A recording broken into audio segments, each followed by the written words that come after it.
در کتاب اخلاق محمدی آمده است که سمامه نام مرد که دور از شهر مدینه میزیست با مقصد به قتل رسانیدن حضرت محمد صلی الله علیه و سلم شمشیر را با خود گرفت. او در دست شمشیر و شهر داخل شد.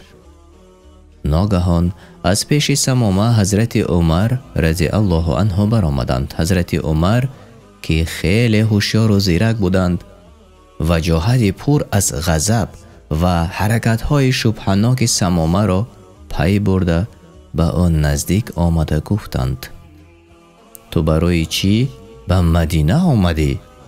سمامه گفت: من آمدم تا محمد صلی الله علیه و سلم را به قتل رسانم. حضرت عمر رضی الله عنه که مرد نیرومند و شجاعتناک بودند، آن مرد را خوابانیده شمشیر را از دستش کشیده گرفتند و در یکی از ستونهای مسجد دستانش را به پشت بستند. سپس عمر فاروق نزد رسول الله صلی الله علیه و سلم رفته واقعه را گفتند. حضرت محمد صلی الله علیه و سلم از خانه به مسجد آمدند تا سمامه را ببینند. ایشان سمامه را در آن حال دیده دلشان سوخت و نوابسته از آن که وی برای کشتنشان آمده بود گفتند: آیا به این طعام دادند؟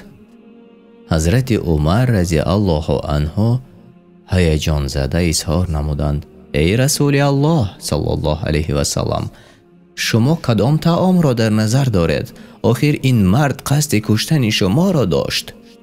در او یگان نشانه مسلمانی دیده نمی شود. پیامبر صلی الله علیه و سلم امر کردند که رفته از خانه من برای این مرد شیر بیارید. پس از چند لحظه نفری از خانه رسول الله صلی الله علیه و سلم شیر آورد. دستان سمامه را کشادند. او شیر را خورد. بعد حضرت محمد صلی الله علیه و سلم به او گفتند: ای مرد، لا اله الا الله محمد رسول الله بگو کامیاب می شوی. سمامه چیزی نگفت. حضرت محمد صلی الله علیه و سلم فرمودند که او را آزاد کنید تا برود. مرد مشفق که برای کشتن پیغمبر صلی الله علیه و سلم آمده بود، از مسجد قدر بیرون رفته بازپس آمد.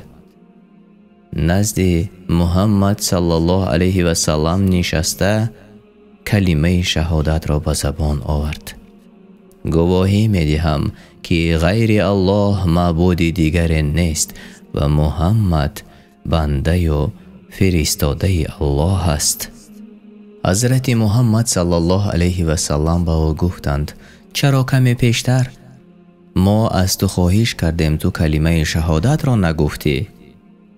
سمامه گفت: آن وقت در دست شما اسیر بودم.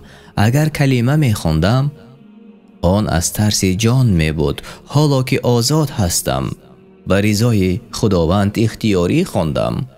سبب مسلمان شدن من هم اخلاق نیک شما بود.